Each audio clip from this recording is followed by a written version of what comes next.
I'm Johnny Lieberman, and you're watching LNP. What does LNP stand for? Late Night Playset. Oh, yeah, that's right. I've been on there. Yeah, it's a good show. You should like and subscribe. Like and subscribe.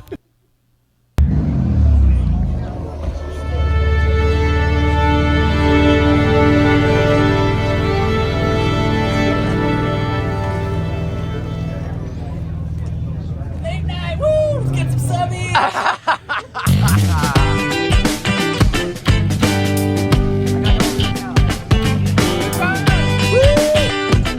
What's up, you guys? Your churros were a hit. They're gone. Killed it. Nice job.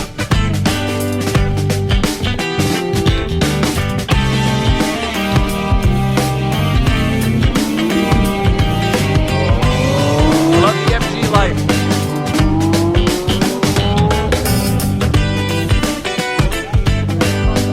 What's up? This is what it's all about right here. Right?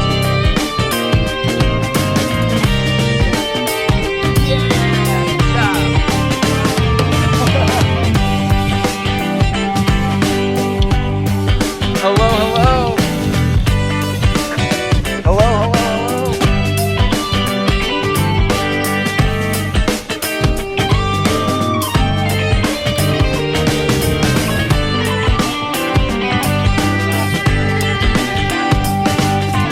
What's up, you guys?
I know.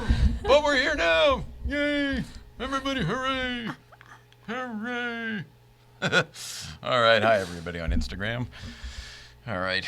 My head's not with it. Let's see. Stop the bubbles. Stop the echo. But I do have to do something. Yeah, the red lights that have been on the entire time aren't on, so it is what it is. We're doing it together. You and I work better with them on. And this is a great way to display all of the cameras we have. Great. Pointless. There we go. All right, what is happening, everybody? Welcome back. We're going to do this whole thing together. And I will explain why my head is where it is or where it isn't. All right, we're going to do requests in a little bit. Oh, Donald Dicker, you found it. You're in the right place, and I will request it at 5:30. Fantastic. That's our guest. Donald Dicker is here this evening. We'll get into me and my... there's so much to talk about. There's so much. We're going to have to slow it down. We're going to have to do some breathing exercises here together while I wave at everybody. Can't not wave at everybody. It's what I do. And I realize that no one's seeing that happen. There we go. To get everybody. Richard Chasler. Holy cow. way. What the hell are you doing here, buddy? How are you? Oh, man. That's a blast from the past, Richard Chasler. Okay. Hey, y'all. Bobby Bass. What's up, buddy? Hello, everybody. Hello, Urban Rev. Skip Ploss is here. Good evening, folks, as he usually says. Let me check and see if he's over here. Manuel Chris says, love to you, sir. Love to you, sir. All right. Let's start this thing up. Welcome back to the Late Night Playset. Tonight is Tuesday, June 15th, 2021. My name is Jay Ryan. This lady to my right is Nicole Ryan. We are the Ryans, and we will be your hosts for this evening. You're going to... It's life with the Ryans. Most people won't get that joke. There's only like 5 people watching us in the very, very beginning. But that was what we called our podcast in the very beginning, Life with the Ryans, because we were discussing life as the Ryans.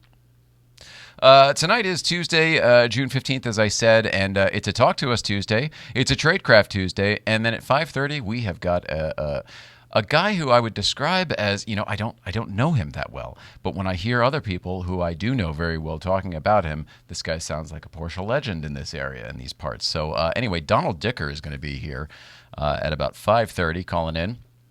And a little bit about him, we met him up at Breakfast Club, and Pete McNulty, our new booking producer, Pete McNulty, booked this guest. But it was great because Don came up to a Breakfast Club. He doesn't live in town, but he came up and Pete started talking to him, and one thing led to another, and he got the history out of him, and he's got a very interesting Porsche past. So we've got a lot of stuff to talk to him about at 5:30. In the meantime, I said my head is out of it. This is the Wing It Show. It's the Wing It Show. We're winging it. Hey, what's up, SoCal Porsche addicts?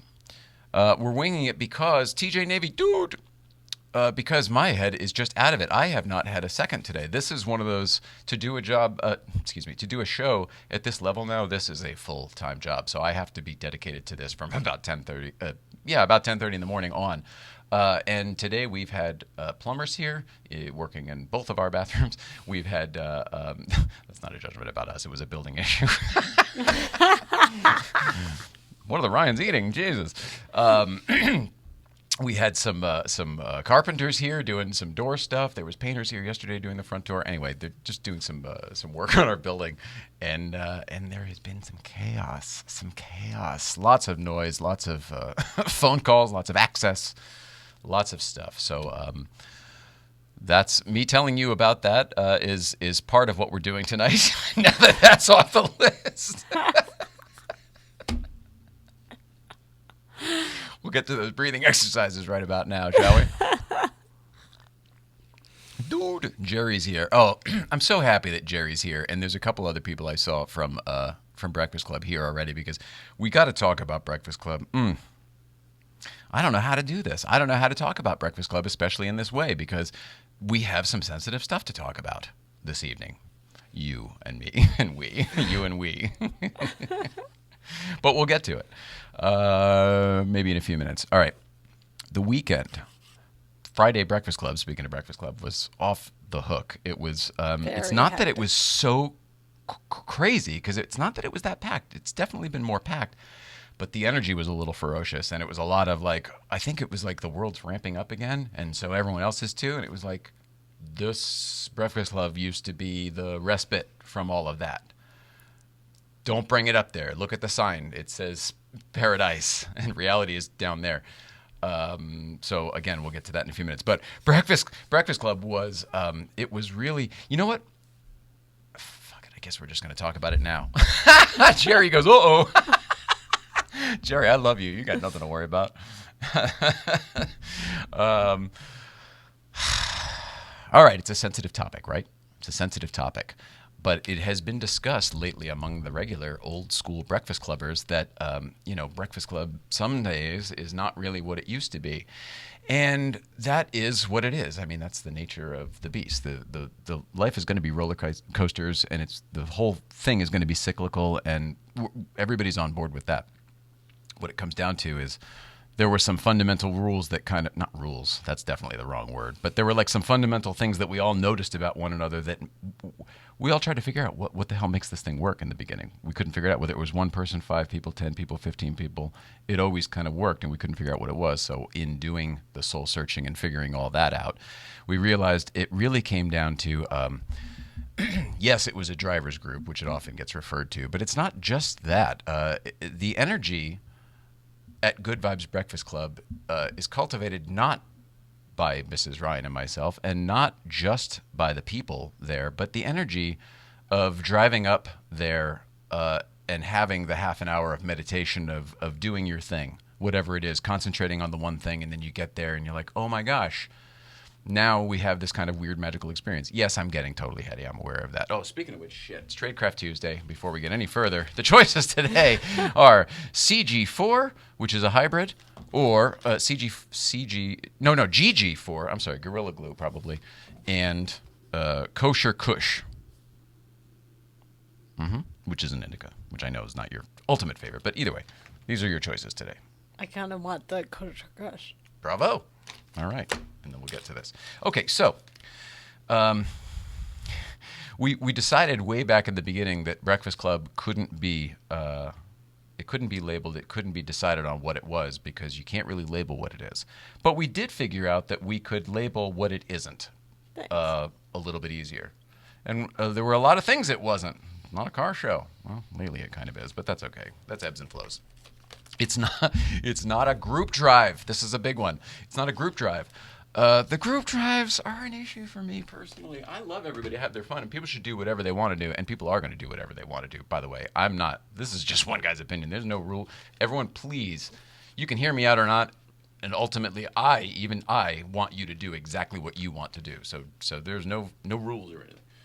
But it was not a group drive because what we noticed was whenever there were group drives, it clogged up the crest, which is one issue for some of the folks who are out there to get their meditation on and their drive on. And really what I noticed was that when there's a group drive, you get 10, 20 people together, whatever. They meet somewhere. Sometimes there's coffee, sometimes, whatever that. They've all got this energy together that they have already culminated and curated together, and there's this energy ball, whatever it is. Nothing wrong with it. I do it too. We're all humans. There's nothing wrong about any of this. It's just an observation. But then that 20 or 50 or 100, sometimes it's only 10, it depends on the people. People come up and then they bring a certain energy with them that wasn't there. Nothing wrong with that. But it does seem that sometimes the bigger groups don't necessarily read the room and realize that, like, oh, just how about take a breath and stretch when you get out of the car first and see that maybe there's already a thing going on here that maybe you're crashing, you know, because you wouldn't realize that if you're just driving up there and you're doing your thing and you see everybody else and the music's pumping and, you know, everybody's got their own thing. So anyway, I don't know, maybe read the room is something. Read the room. Because ultimately, I think it's the energy of that place. I think it's the fact that we're so lucky to still be blessed with being able to use Newcomb's Ranch as a location. The nature up there is so amazing. Let alone, we all are so lucky to have access to it and to be able to do it. I don't want it to go away. All of this is leading me to, those were some personal things, but all of those things were leading me to respect the crest is a very important thing that I used to push very hard, and it seems to need it again. And respect the crest is like hardcore, guys. It is, look, again, people do whatever you're going to do. I am not the police. I'm not going to tell you what to do. But hashtag respect the crest is a very, very real thing. Lots of accidents lately. Not saying it's our people. Because it actually generally isn't our people. But regardless, more people are going up there, and there are more accidents, and that means more first responders, putting themselves at risk. And when I say putting themselves at risk, I mean, again, this week, there was in this case, it was a Porsche crash, but first responders there, and again, someone hit one of the first responders. And I mean, I'm more worried about the person who hit the fire truck because the front of their car was crunked.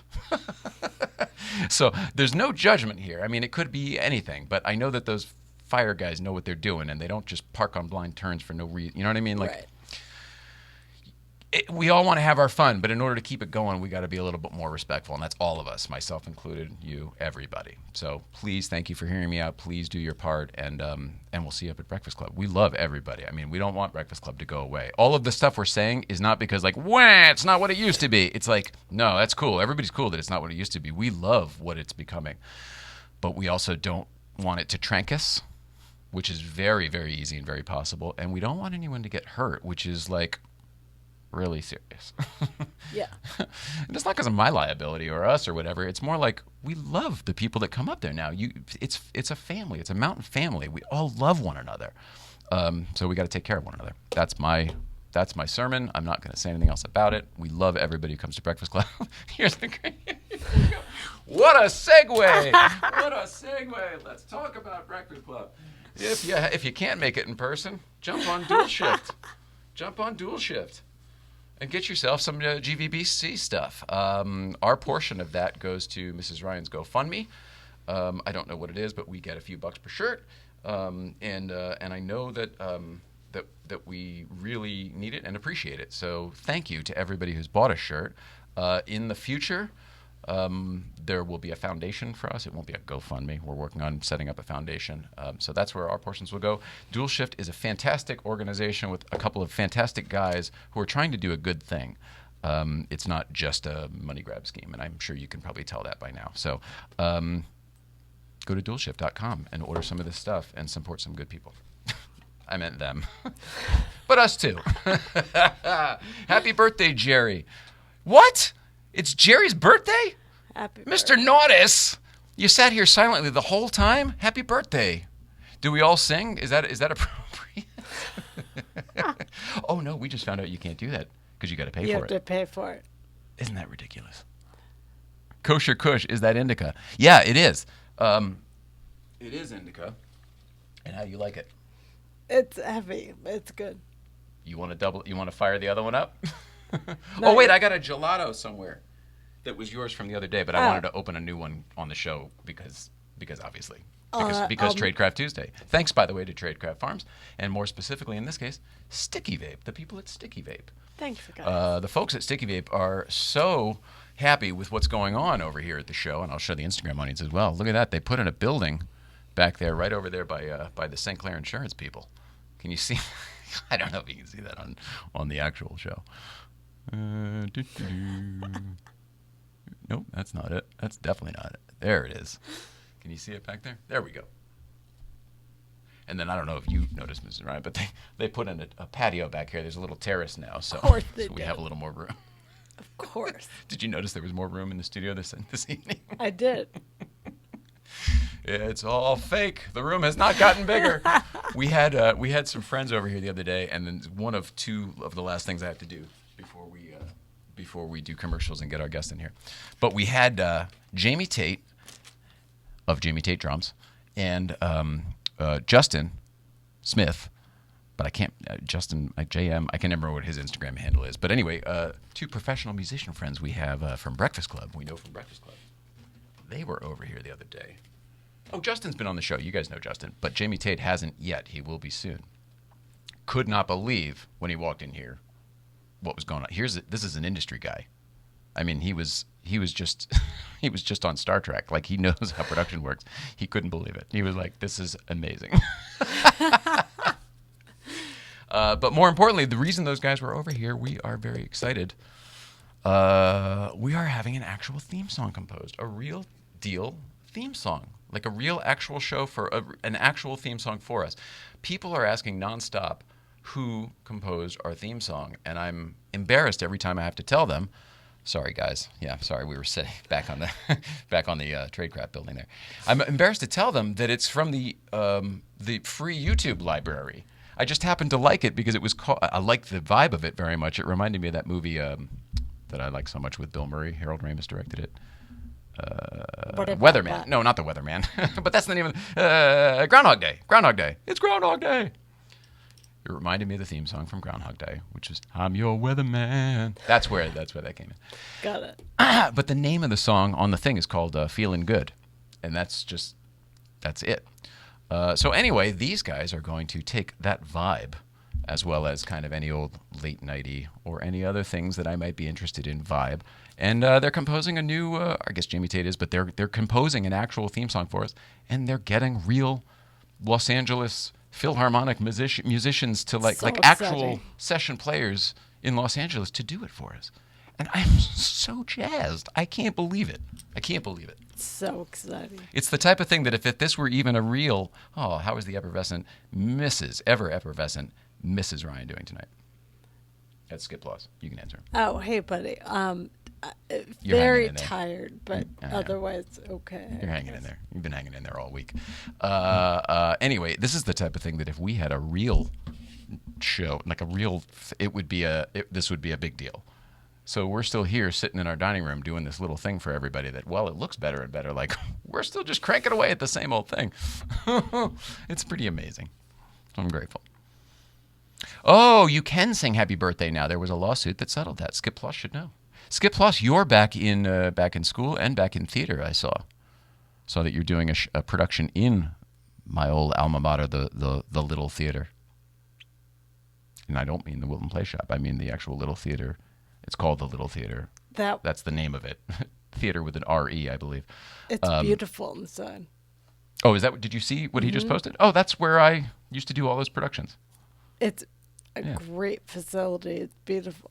Yeah, they redid it a couple years ago, so I think it's all like it was always a fantastic setup, but I think it's got all the equipment and everything to match it now. Okay, so the theme music that's done. The weekend. I got a couple minutes here before we get to Dawn. Let's see. I got a GVBC. We talked about that. Killed it. Awesome. And it was much easier than I thought it was. I was like, oh, I don't want to tell people they're going to think I'm yelling at them. I'm like, no, it's not that. We all want it the same as everybody else. We just got to make it something so it can stay. What are you driving today? Oh, okay. Poor David. Poor David is just busy as all get out. And Skip Plus says doing summer theater in the Little Theater. Yes, sir. It's just everything is what it is. And last week he didn't go to Breakfast Club so that he could work on getting the YouTube channel up. And I'm not going to get into it, but life happened as life does. And that day ended up being dictated by work and other things. So the goal is this Friday. We're doing it again. Coming around again. I have nothing to do with this. This is all him on his free time. So I am grateful that he's doing it at all. I'm sorry for our audience to keep promising it and have it not pop up. But the truth is it is coming and it will be great. So I'm kind of not that worried about it. Whenever it gets there, it's going to be awesome. Yeah, so we love you, David. Don't sweat it. We'll figure it out. In the meantime, hopefully everyone's ordering from Dual Shift so that he can feel the support on that side. Those hats, by the way, are all him. That trucker hat, we had a whole discussion about. He has a head that looks good in trucker hats and not dad hats. I have a head that is acceptable in dad hats and definitely not trucker hats. If I put a trucker hat on, I look like the Michelin man. I look like I should be holding a flag, the muffler man, whatever. Here, I'll show you. Here. No, let's just do it so that everyone can see exactly what it is. Here we go. Yep. Ready? I mean, how's that, everybody? Or this way if it's... Tris O'Neill, hello from Wilton, Connecticut. Well, let me get this hat off. Now I'm embarrassing myself. What's up, Wilton? Wilton, you're on the air. Ordered from Dual Shift. Oh, awesome. Some guy... Danny, I love you. What's up, Danny? I know you're in here, too. You're the best. Danny, by the way, if anybody doesn't know who this is the guy who started, hey, come on, subscribe. We need some subbies, good vibes. That was him. That's him right there. So everybody go follow some guy in a 997 and know that he's an awesome guy in a 997. Awesome. In fact, you could change your name to Awesome. Put an aw in front of that, buddy, and it still works for you. Tedward's here. Tedward. Hey, buddy. What's up, Tedward? Tedward, that's some bad hat, Harry. Rev Tim. Badass, Rev Tim. That was killer. Luckily, you're with two people who get your references. You're going to be 20 foot. 25. Village Market. Wait, do you work at the Village Market? Are you from the Village Market? I knew a Trish who used to live in Wilton, but that's Trish Brubeck, daughter-in-law of Dave Brubeck. Damn right, he says. That's right. Skip Plus, what department? Produce? I'm guessing produce. Wait, didn't I just told a story about... Oh, that wasn't here, though. That was to the guys yesterday about the Village Market Produce Department. Yeah. Weird. Tedward, hi, guys. What's up? Tris O'Neill, does Peter Keating still own the Village Market? When I was a kid, Peter Keating owned it. And he lived in a different town that I also lived in, ironically. Not Wilton at that point. And we were JCs together. We used to do the haunted houses and the haunted hay rides up at Blue Jay Orchards in the old days when they used to do that. Before insurance and everything shut us down. Skip Plus says no. Okay. Fantastic. All right, let's do our last couple things here. Oh, yeah, the promo for the thing. All right, so here we go. What are you driving today is coming soon. And here's what it looks like. Roll it out. There you go. What are you driving today? 63 356B.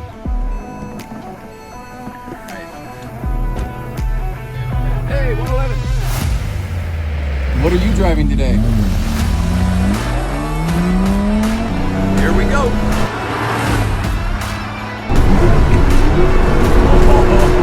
Oh, this is fun, David. Thumbs up for sure. This just proves that you don't have to go fast to have fun. Don't don't have to go fast. Can you see my smile already?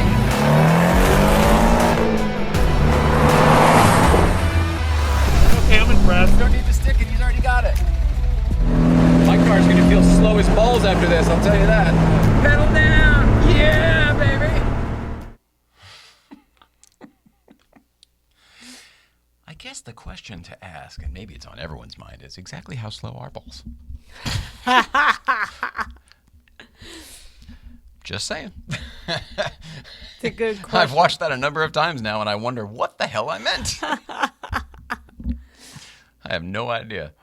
No idea. All right. Come on back, Instagram. Sorry about that. I need somebody else for this. Oh, speaking of which, we're going to have an intern soon. How about that? There's an announcement. I got to reach out to, in fact, tomorrow. Tomorrow's Wednesday. Yeah, tomorrow. I got to reach out to him, but we have a new intern coming in I think, a week or two. His name is The Stiglet. You know him as The Stiglet. His name is Joey. Excuse me. Excuse me. Dave used to say the shrimp salad. From the commissary. Yeah, which was right down the hall from the 7th floor. Anyway, we've got an intern coming in, Stiglet. So, Stiglet, if you're watching, I didn't see if you tuned in tonight or not, but we're going to be having him do some cut downs for us. He's going to work on the cut downs because he's got his own YouTube channel and it's doing great, and he's great, and he is going to learn all the things that we do here and the way that we do things. And hopefully he can teach us a few things. Hopefully he can see what we're doing and say, "Oh yeah, that's great." And you're stupid if you don't do it this way. And I'm anticipating a few of those coming up, and I'm excited about it. So anyway, this Stiglet will be here in a couple weeks. It'll be really fun having him. Yeah, it will. It will. It's serious now once you get interns. That's right, Dorian. Well, we realized once it started with Michelin, man. Once sponsor gear started showing up, we realized, like, oh, wait a second. Wait, we're waiting for somebody to tell us we can do this, and like, hey, come do it. Like, we're just gonna do it. Especially if we've got a foundation that at some point will be producing this in other entities. It just all sort of makes sense. Also, well, no, I don't want to say that out loud, never mind. Also, and another thing, I'll tell you something else. No, I won't. All right. And then there's an East Coast feed, but you know what? I think we'll do that on Thursday. I think I've blathered enough. Just got to blather for a few more minutes while I do some commercials real quick here. They say all that separates men and boys is the coverage for their toys. St. Clair Insurance is coverage for your toys. In this case, we're talking about collector car insurance. And as you know, not just from me talking to you, hello, Tom, hello, Tri-Town, hello, Andy, Yager. As you know, not just from me talking to you about it, but the collector car market is all over the place. The regular car market now is all over the place. If you want a new car, you got to freaking find it, and you're going to pay for it. It's crazy. We can, I don't want to say this either, but we can overlook an inventory of a certain car dealership from our pool, and it's not what it used to be. No, definitely not. And when I talked to my friends at Porsche the other day when we were up at Porsche Santa Clarita, shout out to them, and the Porsche Wonderground, which I was saying wrong last week, Porsche Wonderland, I kept saying Underground Wonderland, I kept calling it, and the new amazing Porsche Underground Wonderland.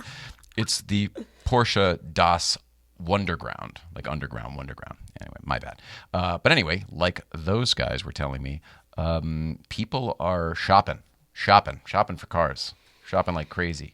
Don't know how and why, but they sure are. So all of that to say, the market's all over the place. Go get your valuation done on your car. It's not worth what it used to be, and then you're going to want to verify that with your car insurance. That would be a fantastic opportunity to check out coverageforyourtoys.com and St. Clair Insurance. It's not, we used to plug Haggerty. Haggerty is just one of many, many brands that they cover. And they do specialize in the collector car insurance. I can't say it, but they do it better than I can say it. So, coverageforyourtoys.com, coverageforyourtoys.com. Coverageforyourtoys.com. Look at this over here. James Cornish is with us as well. Modern Classics. Oh, Modern Classics. Slow guy at the desk. Coming through. Sup, Tom? Danny, you've got such great energy, man. By the way, I have not substituted. Johnny Lieberman has not taken Danny's place. We have begun a new campaign where, do you guys, well, if you couldn't tell from that one, do you remember E? You're watching E. You're watching E. E, Entertainment Television. their whole marketing campaign in the beginning, they didn't have any money, so they would just go to red carpets and they would get celebrities to be like, "Hi, I'm Celine Dion, and you're watching E."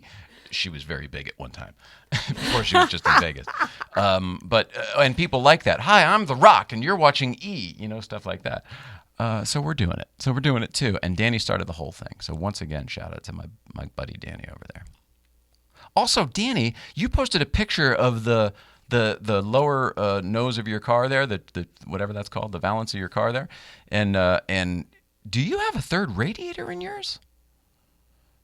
Because I couldn't help but wink. Is that because I don't have that? I've only got the two. So are you running cooler than me? I mean, we don't have overheating problems, but I've always wondered about that third radiator. Because then you don't have the outlet that the GT3s do. Yes, look at that. Good for you, buddy. Oh, well, I got to talk to you about that on next whenever. It's awesome. Oh, the Tiptronics have 3. Oh, how about that? That makes more sense because theoretically it's 4-speed or 5-speed, that one. But either way, there's more load on the gears. Interesting. Didn't know that. Look at that.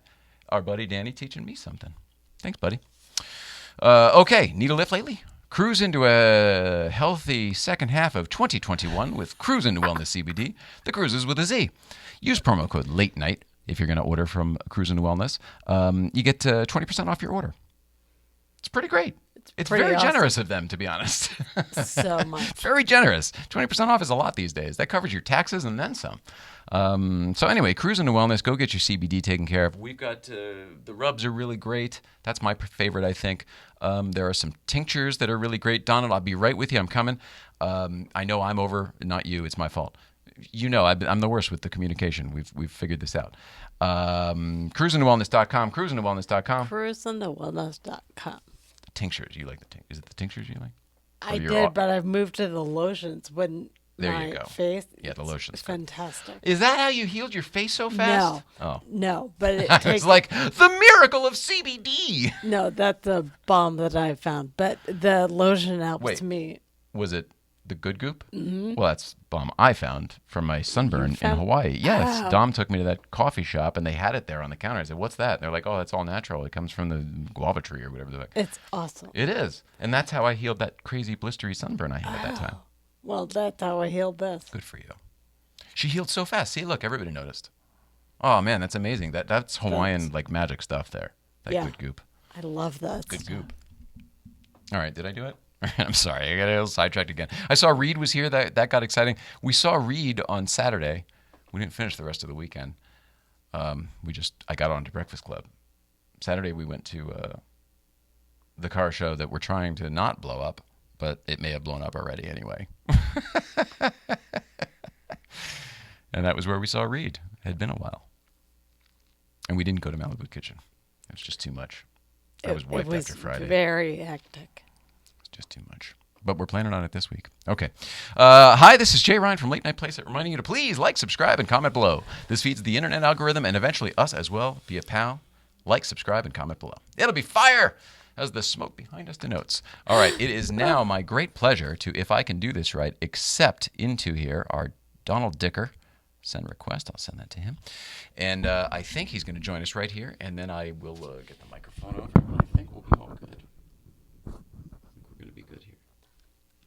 Can you hear me, Don?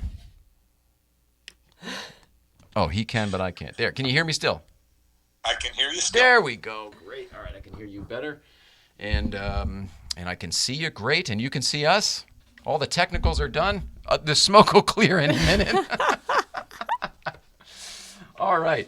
It's my great pleasure to introduce Don Dicker to everybody. The truth is we're just getting to know each other today. We met up at Breakfast Club a week or so ago, and you were in town, I know, for a very short amount of time, but I know that you bent Pete McNulty's ear, and he's a hard guy to impress, and he was very, very impressed with you. So he got us together and said, hey, you guys should talk. Maybe he could be on the show, whatever. We moved some stuff around. One guest was very, very generous, and they moved to 2 weeks from tonight, and you're here. So, ladies and gentlemen, Don Dicker.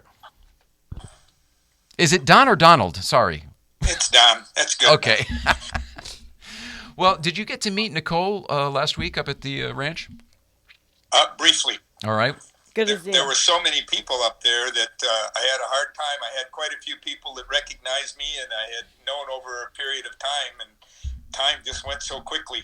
Oh my gosh. Well, that's kind of what happens to us every time. So you probably started a bunch of conversations and didn't get to finish many. Exactly. Well, I'm really happy that you took the time to do this. I really appreciate it. He sent me some pictures ahead of time. I was the worst with communicating back with him because you know our life this weekend and everything around here. It's been nuts. But thank you very, very much for your patience. I don't know where to start except to say that the pictures are impressive, and we'll get there. Pete McNulty talking about you was impressive. And then you introducing a couple of the things by accident. You were telling me the things you've done with Porsche. And I feel like I should just give you the floor and let you introduce yourself to everybody. How's that? Well, I'm nobody really special. I was very fortunate. I know that this is pretty much a Porsche site, and Porsche was my life. My first opportunity to drive a Porsche, I was 16 years old. My brother had gotten married in Riverside, and he left the wedding in a limousine, and it left his 356 for me to drive back to Long Beach. That was my first drive in a Porsche. I was 16 years old. I had the keys, no idea where I was going. I got about halfway home, and the clutch cable broke. Oh. So not only was it my first drive in a Porsche, it was my first chance to learn how to drive a standard shift with no clutch. But Porsche saw me through. I got home. It was pretty good. I got in trouble because my brother said I should have called a tow truck, but I didn't have a cell phone then. So, yeah. Sorry. A couple years prior, probably. My next opportunity to drive a Porsche was I ended up going my senior year in high school to a high school in Indianapolis. And my first day of school, I got to drive a 1967 912 5-speed to school. I thought I was pretty hot stuff. And when I pulled into the parking lot, there were multiple Rolls Royces and XKEs and a couple of Cobras and stuff. You didn't even make a mark. In the back row in my 912, but I took that personal. I was very fortunate. When I got out of the service, I came to California. I was a motorcycle racer at the time, and I had the opportunity to bump into some people that raced Porsches, and they thought that I was crazy enough to be a Porsche driver. So I took the opportunity, and I started to sell Porsches, and I started working at Rusnak Porsche Audi in Pasadena. No kidding. And the interesting part of the story is that I grew up in Flint, Michigan, which was the home of General Motors, and I came to California with a Corvair Monza, 65 Monza, with a Z28 engine in it. That was my mid-engine sports car in 1972. And I graduated to an XKE with a Traco Chevy that I had gotten from Roger Penske, which was my car for driving up around Highway 2 back in the mid-70s. Before the Breakfast Club got started up there, years prior. Just a couple years. And I had been selling Volkswagens when the gas crisis hit. So gas went from 25 cents a gallon to $1, and I was selling Volkswagens. You were the guy. They were $9.95. I'm dating myself. They were $9.95, but you had to get them with bug floor mats, and you had to get them with sisal floor mats, and you had to get the rock guards. And you had to get the little visor on the window, but if you wanted one of them Volkswagens that got 35 miles to a gallon of gas, it was $19.95. Oh! I did really well selling Volkswagens 100%. at that period of time. 100%. Everybody was getting rid of their Electra 225s and their Pontevilles and their 454 Chevys, so it was an interesting time to be selling Volkswagens. The dealer that I worked for, I said to him one day, I said, Mr. Gleason, we're selling these German cars in the home of General Motors. Why aren't we selling Mercedes? So he got on the phone and he called New Jersey, and Mercedes fell all over themselves to come to Flint, Michigan and build a Mercedes-Benz dealership. Oh, I bet. And the first truck came in, and there were 8 cars on the truck. And I back up a little. Prior to that, a really old gentleman came in a beat-up old car, which was all covered in ice and snow and mud and salt, like everything in Michigan. And he got out of the car, and he said to me, and he looked really bad. He was a very disheveled man, very dirty. He had horse manure up to his knees, a sweatshirt. he said, a little birdie told me you're going to sell Mercedes here someday. And I was pretty proud. I said, yes, sir, we are. We're going to be a Mercedes-Benz dealer. And he said, well, that's fantastic. Can we have a cup of coffee? So we had a cup of coffee, and he gave me his phone number. He says, well, when you get one of those Mercedes-Benz in, I would like you to demonstrate it to me. So the guy that had hired me, a guy named Mark Stevens, who was a Volkswagen salesman for many years, he hired me because he felt sorry for my family. I had come home from the service. I had my service shoes, and I had a shirt and a sweater that I bought at the store, and I came looking for a job, and he gave me a job, and I became a salesman. Well, this gentleman that came in wanted a Mercedes. When I took the car, I said to my boss, the car was a white 450 SEL with red leather interior, and I took it. I said to my boss, this gentleman wants me to show him this car. Well, my boss said, Donnie, I've known you for 15 years. There's not a chance in hell that I'm going to put you in the most expensive car that's ever been in the state of Michigan and let you drive it in the ice and snow. You're out of your mind. So I went into my act and I said, well, I'm a good salesman and you're hurting me and I'm not going to be able to pay the rent if I can't sell a car. And he said, okay, here's the deal. I'm going to lunch. I'm going to be back in 1 hour and 30 minutes. If that car is not where it is right now, perfectly clean and great condition, you better be on a bus leaving the state because I'm going to report the car stolen. That was my first demo drive on a Mercedes-Benz. So I get out to this restaurant where they hold the Buick open, and it turns out that this gentleman was in much better condition than when I saw him the first time. His name was Buell H. Starr III, retired chairman of the board of the General Motors Corporation. He wanted a Benz.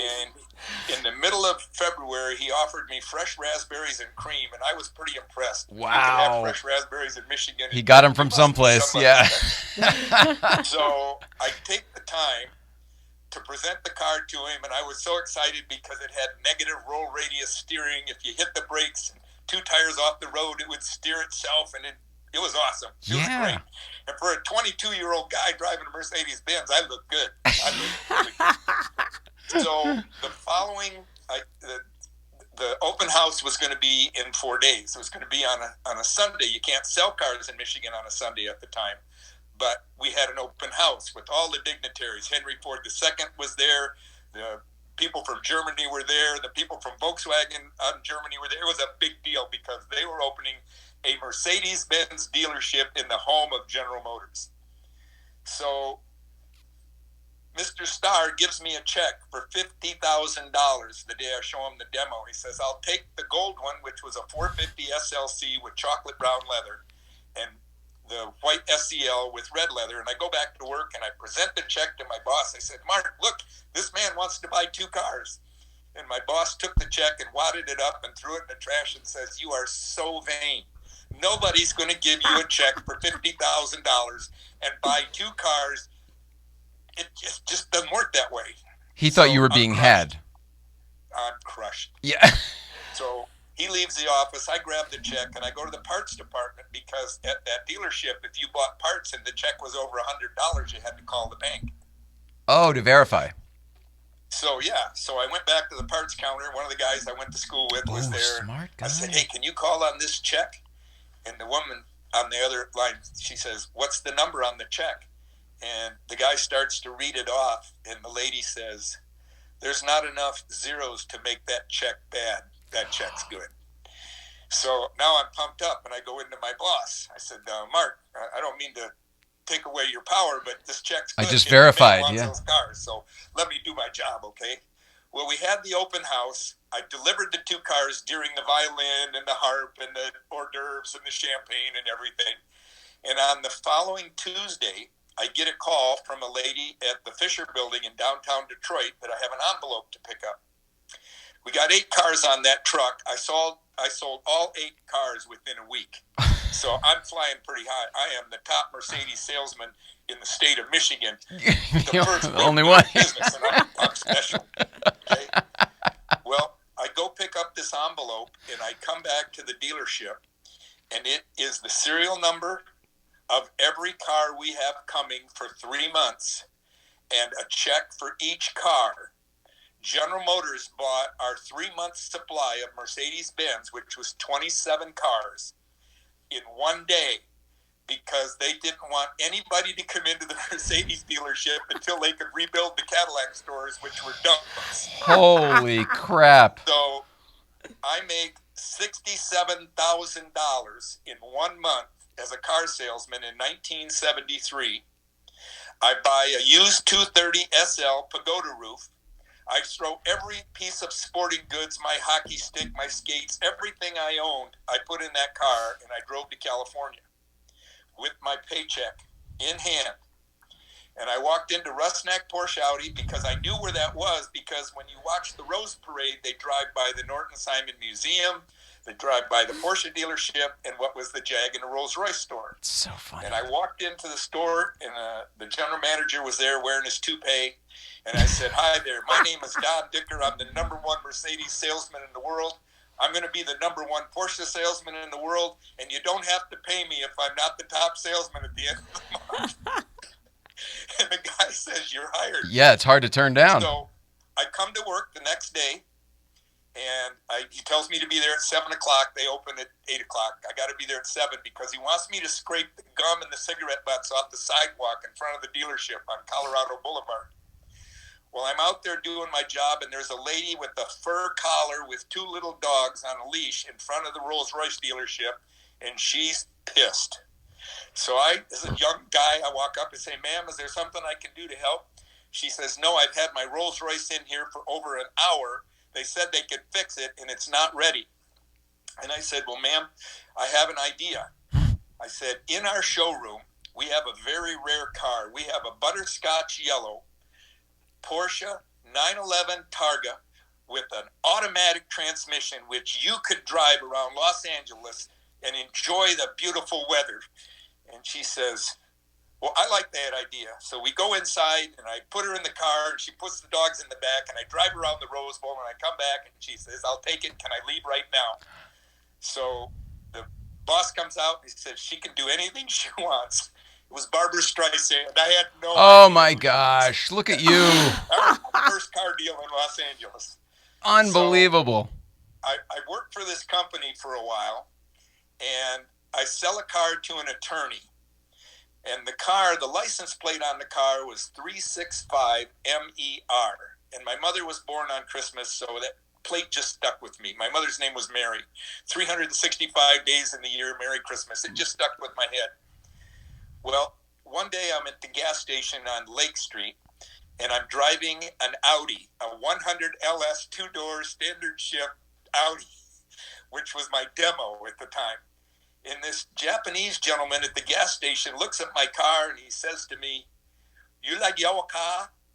And I didn't understand him at the moment, but I finally figured out, "Do you like yellow cars?" And I said, "I love yellow cars." He said, "Well, come with me." And he walks me to a garage behind the gas station, and he opens this old barn door, and sitting in there is a white top, white interior, pastel yellow Thunderbird Oh. with 6 miles on the odometer. Ah. He says, "I buy car for wife no like, I park car in garage. You like car, you buy car." So I was at the point, I figured I don't want to break the law, so I went back to the store, and I said to the general manager with the toupee, I said, "There's a car over here you might want to look at." Well, I come into work the following day, and the general manager meets me at the door with my check. He says, "I can't have you working here any longer." And I was shocked. I said, "What did I do?"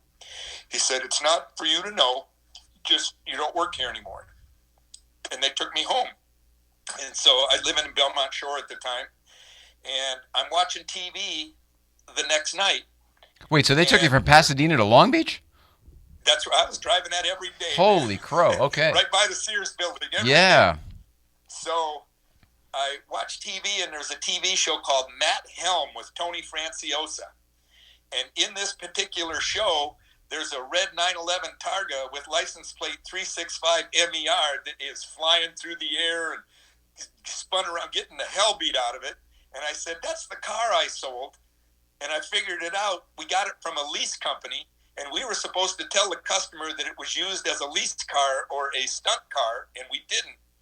So disclosure. I was a good guy. I called the attorney that I sold it to. I said, "Hey, we got a problem. I need to meet you back at the dealership to clear it up.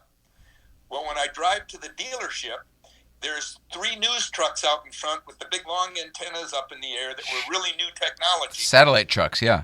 Yeah, and I go inside, and there's all these dignitaries.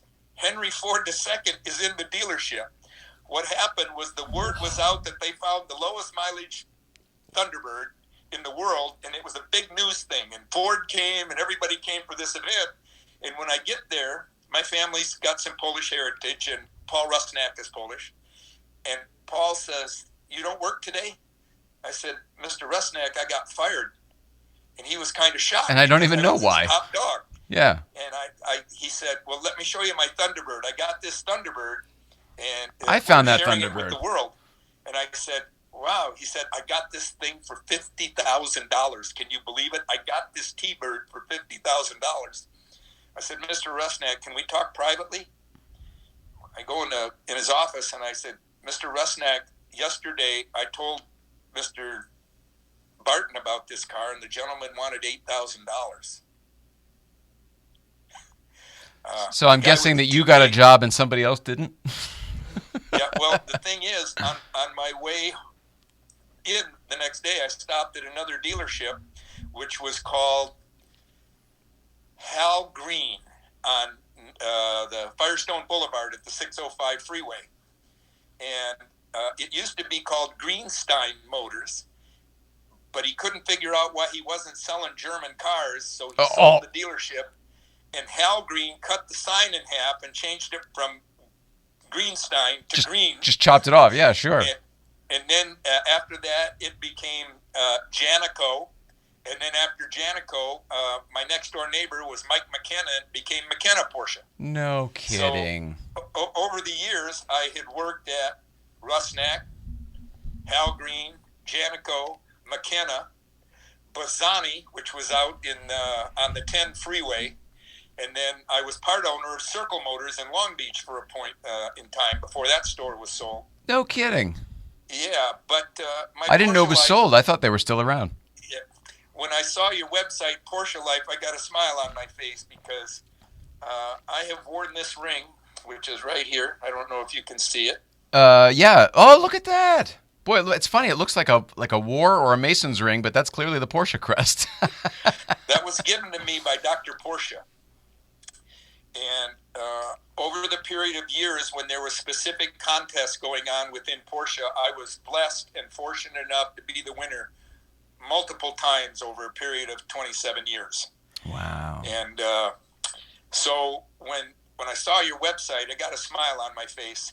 I just acquired a new car for my brother. My brother has just acquired his 20th new Porsche. Oh. My brother's 81 years old. He bought a 718 Spider. Cool.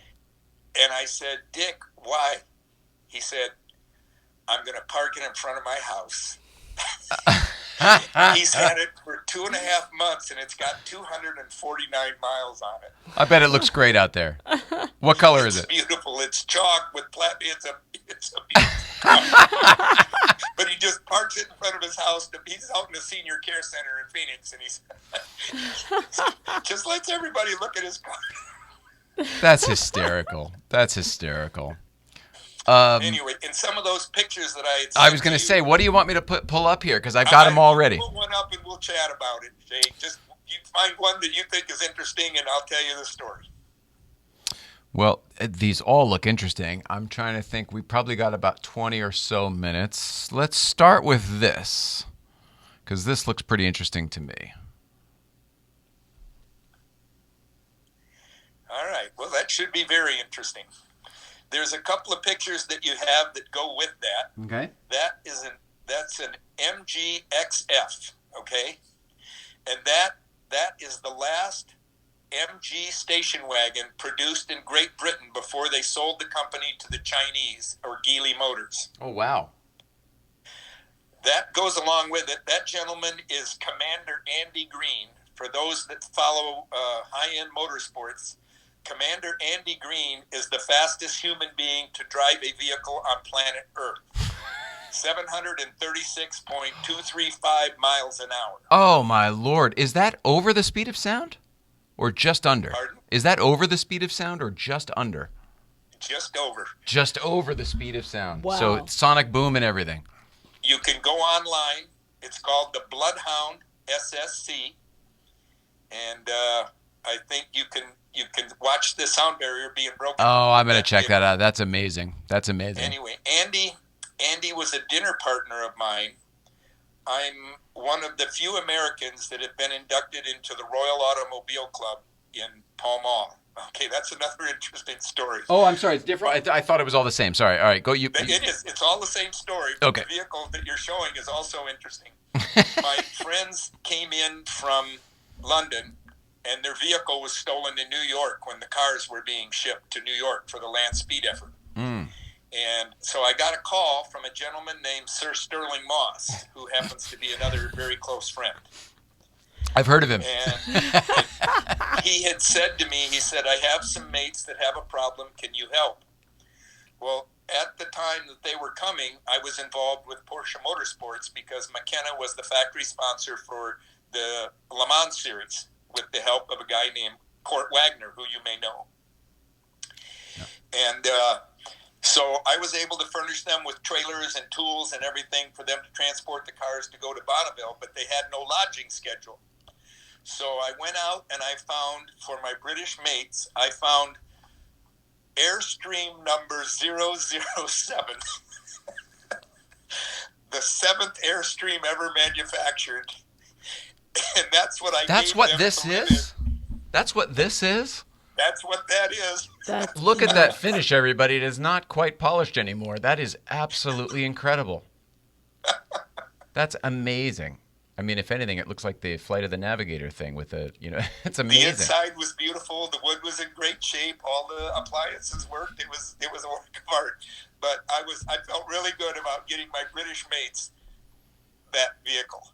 So more of the story, those two vehicles were the last ones produced under the British MG name. Oh, and wait. something that most people are not aware of. Isn't MG that him? That's Sir Stirling Moss. Yeah, I was going to and say, myself. wait a second. I didn't look at that very closely before. Yes, that's Sir Stirling and myself. Sir Stirling passed away in the last year, and I was unable to go because of COVID, which broke my heart. Oh, that's such a shame. But Legend. Absolute legend. the reason that we became friends is that I had purchased one of his World Championship cars, which was a C-Type Jag, a racing car. And the Jag people knew that I owned the car, and he was coming to Palm Springs for a Grand Prix called the Palm Springs Grand Prix, which was a fundraiser. And they said, would you be so kind as to bring your car for Stirling Moss? And I fell all over myself. I said, of course, Sir Stirling Moss can drive that car. So that picture is when we were at the Palm Springs Grand Prix. I like to take credit. That's visual proof that I was giving Stirling Moss driving instructions. Just a couple pointers, right? Yeah. I figured it was the least I could do. He was getting on in years, and he may be like I am now. He may have forgotten a lot. What year was that, this picture taken with you and Stirling? Sir I'm Stirling. going to say 1987. Wow, that is really something. Okay. Well, so those other pictures that you showed, they tie in. Okay. Now, they had contacted me prior, these guys that were doing this effort, because there's a connection with Southern California Speed Shop. If you look at the red station wagon, you'll see the logo on the side says Southern California Speed Shop. Yeah, for sure. I had done some land speed stuff back in the 80s with motorcycles. So I kind of knew the ins and outs, and then I got a call from them, and they said, we're going to make an effort. Do you have any suggestions? And I said, well, it depends upon what you're going to try and do. But they said, well, we've got 2 cars we're going to order, and we want to do it with the last 2 cars we can get from MG. So I said, well, what you need to do is you need to make an engine option code that someone can order production. On the brochure, you can buy a motor. So we decided that we would get a hold of Jack Roush in Detroit, and Jack Roush built a monster Ford motor, which was option code A1A for your MG station wagon. And we put this 785 horsepower motor in the car, so it was a stock car.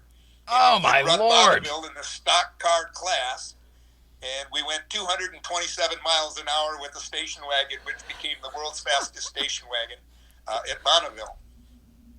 Unbelievable. Unbelievable. That is so Now, the fast. other car was the last MG XF, which sits in the center of the Royal Automobile Club in Pall Mall. We went to McDonald's right there at the racetrack and took 18 gallons of French fry oil and went 221 miles an hour with the 4-cylinder on biodiesel, Oh, that's awesome. which was also a record. So we set 2 records. It was a pretty special week. We set 2 records. Now, the tie-in there is that the reason that I got involved was because of Stirling. And Stirling had set more land speed records than any man on earth in MGs. Wow. Most people don't know that. Wow. Well, in MGs with 700 horsepower motors in them, like you're doing, gee whiz. MG whiz. The automotive world is a fascinating place. And I know the people that are tuning in are all part of it. So I'm happy to share this stuff. It's pretty off the wall, but at the same time, it's a great part of automotive history. This one's a little less automotive, at least in my mind, just because I recognize the fella you're with. But let me just pull this one up. That's my good friend Magic Johnson, the day he arrived Los Angeles to be an LA Laker. Wow. A friend of mine was the athletic director at Michigan State University, where I came from. Hang on, before you go any further, I should probably tell you that the U of M right over here, and she also played hockey up there as well. You mentioned your skates and your sticks before. Oh, yeah. You have a fellow hockey player, well, a former fellow hockey player right here. The Michigan State. She played up in Ann Arbor. Nice. All right, sorry. Now back to you. Well, When anyway, he first got here. That was the day Magic came to town, and I assisted him in getting his car and getting located in his place over in the marina. And that night we were having dinner at the Playboy Club, and somebody snapped our picture. That's been a very special picture to me because Magic's a very special man. Agreed. Oh, that's wonderful. Does he still have the TGI Fridays over there in off of La Tierra? There was always Magic Johnson's TGI Fridays, and I always thought that was so cool. I always wanted to go, and I've never been. I didn't know if he still had it. He's owner of Fat Burger chain, so he knows people eat. Yeah, definitely. Let's see. I mean, there's a bunch of pictures here. Is there? Well, you know what? Here's something that I was curious about. I'm going to just pull this up. Oh, I thought you'd get to that. There should be another picture on there that's very similar to that. Have you got the picture of the Le Mans car there that McQueen drove? Probably, but I don't know what it looks like. What It color should is it? be in there.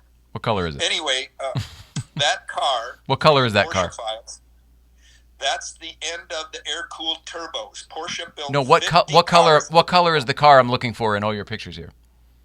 It's the same color. It's the exact same color. It's the Gulf Racing on a 917. All right, well, I'll find Maybe it. I didn't send it to you. No, but I know the 917 that you're talking about, of course. But Okay. so here's a Well, that's 993 the with Gulf with the Gulf livery. Exactly. Now, if you'll notice, that car has center lock wheels. Oh, okay. Yes. Okay, that's a special wish garage car. When Porsche was finishing up production of the air-cooled turbos, they contacted me and said, "We want to give you 5 of the 50," and I was honored. Of the 50 in the world, I got 5 of them. So I flew to Germany and I met with. Oh, now I'm going from memory. It'll come to me. But I met with the curator of the Porsche Museum. And I spent 3 days in the museum with Porsche. And I built all 5 of my Turbo S's to commemorate Le Mans victory livery. Oh, wow. Cool. Okay? Yeah. So this is just the Gulf one. That's the Gulf one, right? We did a Martini car. We did a Sunoco car. We did God, I'm sorry, my memory's starting to No, fade. it's okay though. But I love this because this picture doesn't show it, but it's got the orange stripe up and over as well that I can see over the tail here. Well, Very cool. Even inside the carbon seats have got the paint that go with the stripe. It's a fantastic car. That's awesome. It's got 5 colors of blue leather and 3 colors of orange leather. It's just a work of art. Yeah, and they just, like you Anyway, said, they didn't make so many S's. Turbo S's. I got one of the cars. Nick Cage got one of them. The Sunoco car went to the owner of the 91730, Otis Chandler. Oh, that's cool. Otis was a big part of my success in Los Angeles. When I became Otis's Porsche guy, the floodgates opened for me. Many people found me because of Otis Chandler. So I'm forever grateful to him and his lovely wife, Bettina, because they spoke highly of me and supported my effort. So his wife's name was Bettina? Those cars now, I don't know if you're watching those air-cooled Turbo S's, but they're cresting $1 million now. Oh, yeah. If they change hands. Yeah, if they change hands. So, more pictures? Sure. Yeah, I'm fascinated by you. I mean, you probably, it's not the first time you've ever been told this, but you're a wonderful storyteller. It's really wonderful. Let's see. I've had a lovely, lovely life. I'm really blessed. Here is a beautiful, beautiful car. I'd love to know more about. That's my 58 Speedster. With the cowl and everything. Interesting story on that car. I bought it from my brother. Oh. And there was a guy. Wait, but this isn't the original 356 that you drove at 16. No. Oh, Different okay. Car. Okay. Different car. Okay. I bought that car from my brother, and I sent it to a guy in Orange County named Marcel, who was a phenomenal metal man. He was a craftsman from Belgium. His sons still are the great craftsmen here. And that car, if you look at it, it's got 7-inch wheels in the back. Oh, my Lord. You can't get 7-inch wheels under a Speedster. No. The rear fenders were split from in front of the rear tire and cut to the back, and the car was widened 1 3/4 inches on each side. You can't see it. Totally imperceptible. Yeah, you can't see it. You would never be able to tell. You can't see it. You would never be able It to tell. astounded Porsche experts worldwide. That car currently resides in Sweden. It traded hands 4 years ago for $225,000. I love it. Midnight blue, Dunkel blue with the gray interior, and the finish work was done by our good friend at 356 Outlaws. Super cool. Great job. Super cool car. Beautiful car. Let's see. All right, now here is another. Well, no, this is another. Oh, maybe this is another S. No, look at the plate. Oh, pardon me. RS. Excuse me. 993 RS. There you go.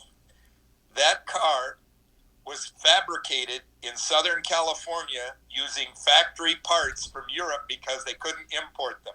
I love those. Our friend I did one of raced that those. car. You raced I it? raced that car in POC and PCA for maybe 3 years. We have a friend who did one in red as well, and he did kind of like what you're talking about, every bolt, every nut, every washer. And it really makes a difference. It changes that car. That motor and suspension was set up by a guy named Glenn Yee. And it's kind of sad that California is going to lose that guy. He is a master Porsche guy. Where's he going? He's a suspension genius. Well, why are we going to lose him? Motorsports out in San Dimas. Why are we going to lose him? Where's he going? He's going back east. He's going to go to Tennessee. Oh, wow. All right. He makes GT racing parts for Porsche Racing. Now, this is interesting as well. We're back in the MG front, but look at that car. What's this deal? That's the one that ran on the... That's the that's the same one, but being saluted later? Yeah, that's the car in the Royal Automobile Club in Pall Mall, London. Oh, I see. Oh, I see, because the cowl's closed. Yeah. Or the cockpit, whatever. Yeah. The windshield. I was invited to a dinner. it was interesting because I have a very dear friend who has been kind of a good supporter of mine named Jeff Elganian, who is another serious motorhead. He's building a new racetrack for Los Angeles, by the way. Oh. You'll know about it in the future, but he's building a new racetrack. And this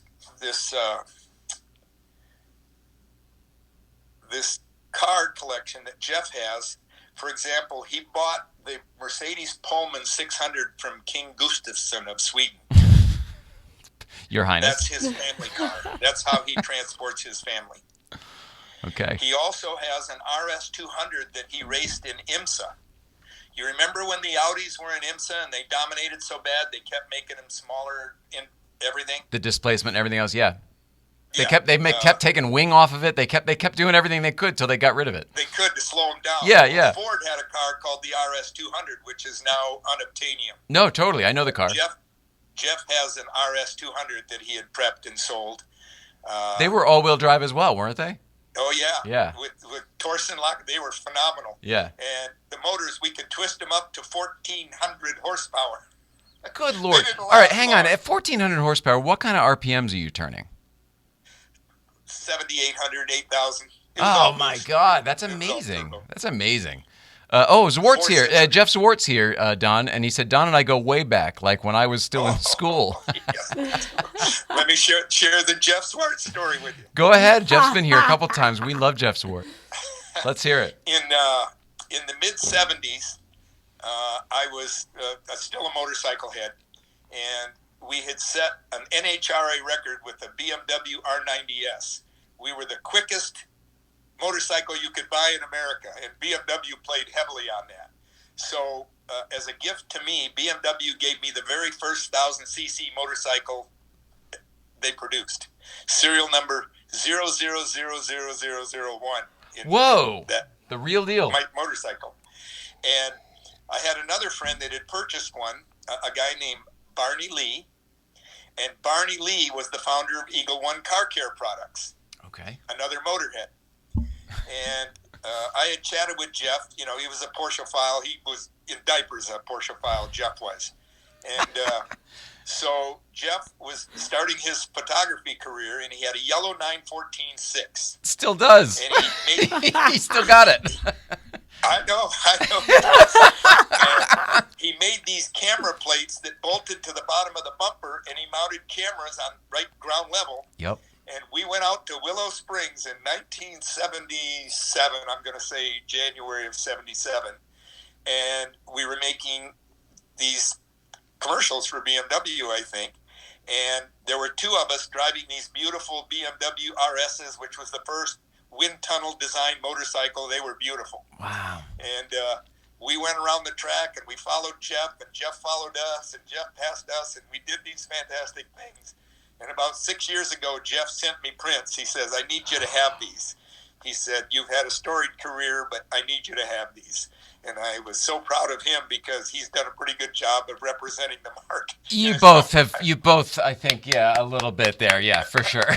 Salute to both of you. But yeah, Jeff one day may show you those pictures. They were pretty interesting. Willow Springs had one building. Oh, my God.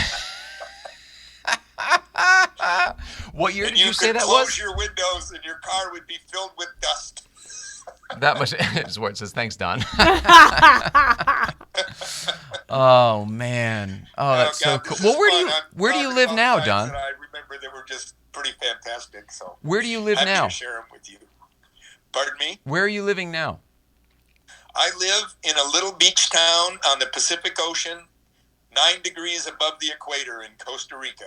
Oh, called God Dominicao. bless you. You're doing it right. I like it there. Oh, good for you. So how often do you get up here then? Not very. Well, COVID's been a real problem, so Sure. it was difficult to travel.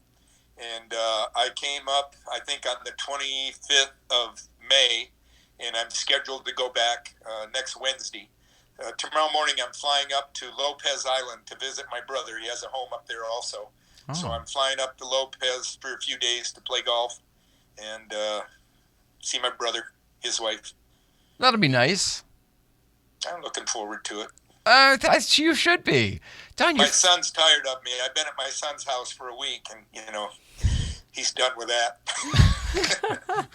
Like they say, family, friends, and fish after 3 days have to go.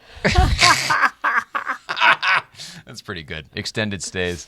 You're fascinating. I like when we talked on the phone before, you said, well, and if it goes well, if you want to have me back in 6 months, I'd be willing to do that. And I said, listen to this guy. I can't wait till you're ready to come back. Please come back anytime you want. And again, I'll be better about it next time. I apologize. All hell broke loose this weekend. It was just one of those, I can't tell you.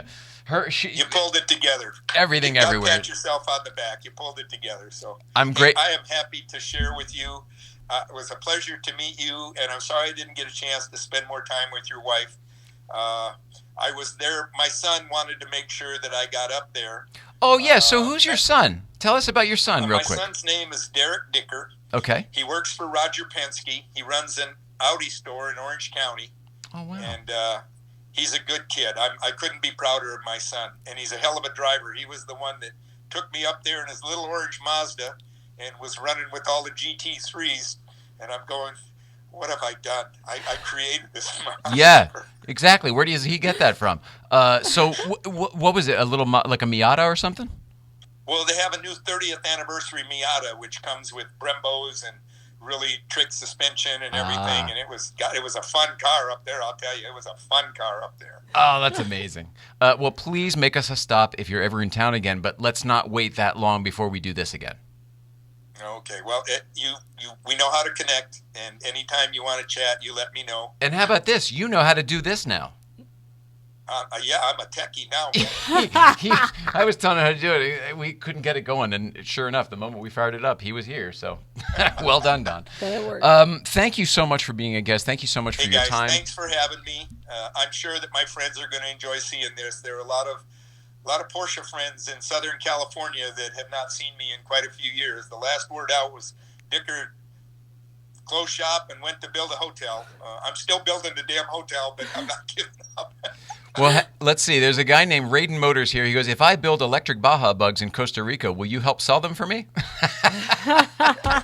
Absolutely. You're the guy. They'll sell themselves. Don DICKER, it has been an absolute pleasure. You are a joy. I can't wait to do it again. Thank you. I want you to think about something. Okay. When I started selling Porsches, we sold 3,200 cars a year in the United States. In the nation. And what is it now? Do you know? 100 and some odd thousand, I think. I'd guess it's more than that with the Macans and everything else these days. Yeah. I think they produce over 1 million cars a year now, don't they? They might worldwide. Yeah. I mean, we're not even their biggest market anymore. Is that right? Yeah. Oh, as a nation, that's true. Yeah, I did know that. Yeah. I think Los Angeles is still the biggest market per capita. Yeah. Miami was doing a pretty good job. Yeah. Yeah, and then I heard the exotics really stepped in there, though. A guy named Paul Householder, who used to be a professional baseball player, who was my nemesis when it came down to who was the top guy in the world between Paul and myself.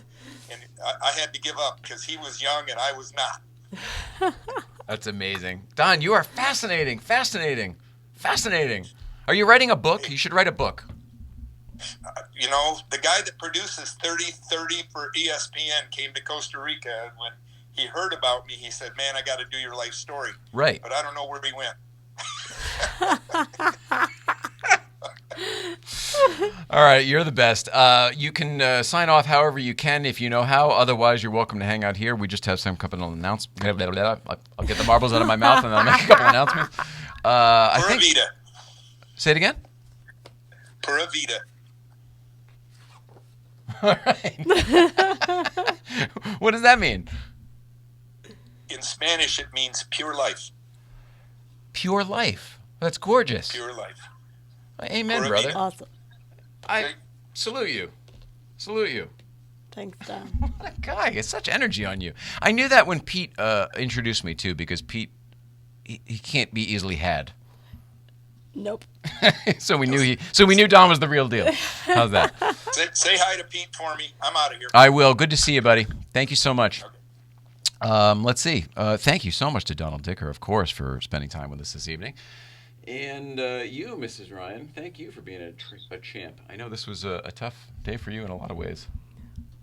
What else? We didn't have toilets for a little bit. That's rough. I've planned accordingly. All right. Everything's back running now. Donald Dicker was just the greatest. Thank you to really everybody. Thank you to you at home on YouTube and Instagram for listening and watching. This is an amazing ride, and we feel that it has just sort of picked up lately, like we are going somewhere else other than here. So we hope that you are coming with us. We are grateful that you come along this far. And let's all do it together, because whatever this is, we're all in it together. That's it. We'll be back on Thursday with Spike Ferriston. You all know him from Spike's Car Radio. Wrote on Letterman, wrote on Seinfeld, and it's not his first time here, so we're going to be catching up with him. He's got a new, it's got a lot of stuff. There's a coloring book. There's a new car show on Father's Day we're going to be talking about. And obviously all of the Malibu drama. And then his own Spike's Car Radio. We'll see when he's adding video because, I was the guy who was going to help with that. So anyway, Spike Ferriston on Thursday. I love you. We love you. Don Dicker's gone. We love Don Dicker. We love you at home on Instagram and on YouTube. And we'll see you back on Thursday. Who is going to Luft 7? Not us. I can't remember where it is. It's in Chicago, I think. Maybe we are, actually. When is it? See you soon. All right, we're out of here. Love everybody.